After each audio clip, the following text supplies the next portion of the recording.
लुधियाना के सुनील और उसकी बीवी रीटा एक अच्छे और संपन्न परिवार से ताल्लुक रखते थे। एक दिन रीटा की भाभी उसके घर आती है। रीटा, तुझे तो पता है तेरा भाई कुछ नहीं करता, ऊपर से 2 बच्चों की जिम्मेदारी, बेटी भी बड़ी हो गई है। तू तो बुआ है, कुछ मदद कर सकती है तो कर देना। कहाँ पैसे हैं भाभी, बस समझ लो किसी तरह हम लोग भी दिन काट रहे हैं। 2 ही तो कार है और मेरी बेटी भी बड़ी हो रही है। अब उसके लिए कार लेनी है तो 10 लाख का खर्चा तो लग ही जाएगा। तभी वहाँ सुनील आ जाता है। अरे शशि, क्या है, तू हमेशा पैसों के लिए परेशान क्यों रहती है? वैसे क्या जरूरत थी बेटी की शादी इतने बड़े घर में तय करने की? अरे पैसे नहीं थे तो ऐसे ही कर देती कहीं शादी। इतने बड़े होटल में क्यों कर रही है शादी? लेकिन यहाँ तो मामला शादी का है, डेट तय है। दरअसल तेरे भतीजे के पीएफ के पैसे आने हैं, पर उसमें देर हो रही है। जैसे ही पैसे आ जाएंगे मैं तेरे अकाउंट में डलवा दूंगी। ठीक है, हम लोग सोचकर बताएंगे। तभी वहाँ भतीजा आ जाता है। फूफा जी, आप लोग ही मदद कर सकते हैं, वरना तो कैसे काम होगा समझ में ही नहीं आ रहा। मैं वादा करता हूँ जैसे ही पैसे आ जाएंगे मैं आप लोगों को वापस कर दूंगा। हाँ भाई, ठीक है। अब देख भाई, हमारे लड़के तो सारा दिन घर पर पड़े रहते हैं, ना कमाते हैं ना कुछ कमाने की इच्छा रखता है। लेकिन चल, ये ले, कितने पैसे चाहिए? जी 4 लाख रुपए। ठीक है, लेकिन पैसे ध्यान से वक्त पर वापस लौटा देना। सुनील मुसीबत के वक्त बीवी के भतीजे की मदद तो कर देता है, लेकिन उन लोगों के जाने के बाद देख ले रीटा, तेरे मायके वालों ने मांगा तो दे दिया, वरना इन लोगों का मुझे कोई भरोसा नहीं है। अरे क्यों भरोसा नहीं है? इससे पहले तो कभी इन लोगों ने आपसे मदद भी नहीं ली। हाँ, ली तो नहीं, लेकिन पैसे की किल्लत ही रहती है ना इन लोगों के पास। अरे ठीक है ना, नहीं लौटा पाए तो भतीजे के ससुराल से निकाल देंगे। सुना है बड़े घर में शादी हो रही है। सुनील और रीटा पैसे तो दे देते हैं, लेकिन अगले रोज ही। हाँ भाई साले साहब, क्या हाल है? ठीक हूँ जीजा जी। क्या बात है, सालों बाद आपका फोन, जरूर कोई बात होगी, बताइए ना। अरे वो तेरी बड़ी भाभी आई थी, बेटी की शादी कर रही है ना, तो पैसे लेने के लिए मैंने दे दिए 4 लाख। सोचा भाई किसी गरीब की बेटी की शादी हो रही है, पुण्य मिल जाएगा। अच्छा किया जीजा जी, उनका बेटा बहुत मेहनती है, जल्द ही लौटा भी देगा। वहीं रीटा भी फोन करके हर किसी को पैसे देने की बात करती है। रीटा की भाभी शशि के पास उसके भाई का फोन आता है। तूने सुनील से पैसा लिए हैं क्या? नहीं भाई, सिर्फ बात की है, बोल तो रहा है कि दे देगा। वो लोग मदद करने वालों में से नहीं है, और मदद कर भी दे लेकिन समाज में गा गा कर हालत बुरी कर देते हैं। अब गाने दीजिए ना भाई, मैं क्या कर सकती हूँ, मेरे पास कोई ऑप्शन भी तो नहीं है। बेटी की अगले हफ्ते शादी जो है। शशि की बेटी की शादी हो जाती है, लेकिन शादी के 1 महीने बाद ही सुनील का फोन भतीजे के पास आता है। हाँ भाई, शादी तो हो गई हम लोगों की दुआ से।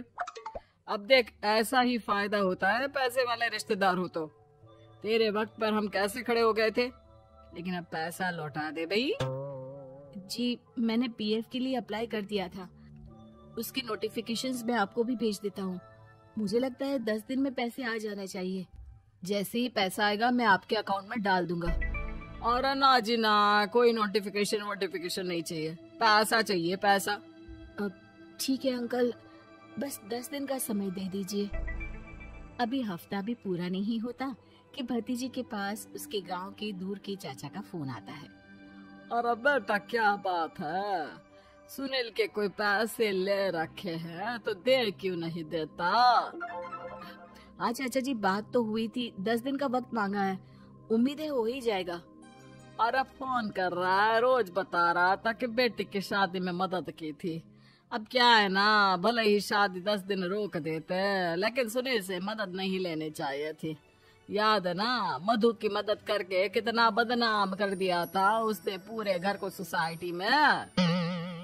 हाँ चाचा जी, मैं भी यही सोच रहा था कि उन लोगों से मदद नहीं लेनी चाहिए थी। कई लोगों के फोन आ चुके हैं। वही रीटा अपनी भाभी को फोन कर देती है। क्या है भाभी, कब पैसे लौटाओगी? पता है ना ये कितना बोल रहे थे, तुम्हारे बोलने पर मैंने पैसे दिए हैं। भाभी अब तो आपके बेटे की कार बेच दो और हम लोगों के पैसे दे दो। अरे लेकिन रीटा, बात तो 3 महीने की हुई थी ना, अभी तो 2 महीने भी नहीं हुए पैसा लिए, थोड़ा तो सब्र करो। नहीं नहीं भाभी, वैसे मेरा बेटा टिक्कू आ रहा है आप लोगों के घर रहने के लिए, उसको अच्छे से खिलाना पिलाना, समझी? भाभी को समझ में नहीं आता कि वो क्या करे। वो बेटे से बात करती है। अरे माँ, इन लोगों से मदद लेकर सच में बहुत बड़ी गलती कर दी। मुझे खुद समझ में नहीं आता कि कैसे इन लोगों के पैसे जल्द से जल्द दे दूं। तभी डोरबेल बजती है और रीटा का बेटा टिक्कू घर में आता है। आओ बेटा, मामी के घर पहली बार आए हो रहने? आप पापा बोल रहे थे कि आप लोग पैसे का ब्याज तो दे नहीं पाओगे, तो तब तक मैं यहीं रह लूं। और हाँ, मैं एसी के बिना नहीं सो पाता। आप लोग अपना देख लेना और पैसे जल्दी लौटा देना, क्योंकि मैं थोड़ा जल्दी जाना चाहता हूँ। रीटा का फोन शशि के पास आता है। भाभी, पैसे कब तक दोगे? बेटे की विदाई के बाद शशि के घर का माहौल बिल्कुल बदल जाता है। वो हर वक्त बेटे से उसके पीएफ के पैसे पूछती, और पीएफ यानी कि सरकारी काम। आजकल में पूरा 1 महीना और बीत जाता है। भाभी, मैं और ये अमेरिका जा रहे हैं, घूमने के लिए पैसों की बहुत जरूरत है। रीटा, मैं पूरी कोशिश कर रही हूँ कि जल्द से जल्द पैसे का इंतजाम कर दूं, लेकिन पक्का नहीं बोल सकती। तभी सुनील का फोन भतीजे के पास आता है। देख माना 3 महीने की बात हुई थी पैसे लौटाने के लिए, लेकिन अभी मुझे पैसों की काफी जरूरत है। मैं अमेरिका जा रहा हूँ, तो पैसे मैंने किसी से ब्याज में पकड़ लिए हैं। तू हर महीने 4 लाख का 20,000 ब्याज डाल देना मेरे अकाउंट में। सुनील फोन रख देता है, लेकिन भतीजा काफी परेशान हो जाता है। वो ऑफिस से शाम को घर आता है कि माँ पूछती है, क्या हुआ बेटा? बेटा माँ को सारी बात बता देता है। माँ भगवान के सामने हाथ जोड़कर खड़ी हो जाती है और रोने लगती है कि तभी बेटे का मोबाइल पर मैसेज बजता है।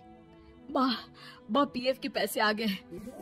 और वो ऑनलाइन ही सुनील के पैसे वापस कर देता है। भला हो भगवान का। लेकिन आज एक बात तो समझ में आ गई, मदद हमेशा उन लोगों से लो जो मदद के बदले आपसे मदद में दी गई रकम ही वापस लें, ना कि समाज में आपकी इज्जत।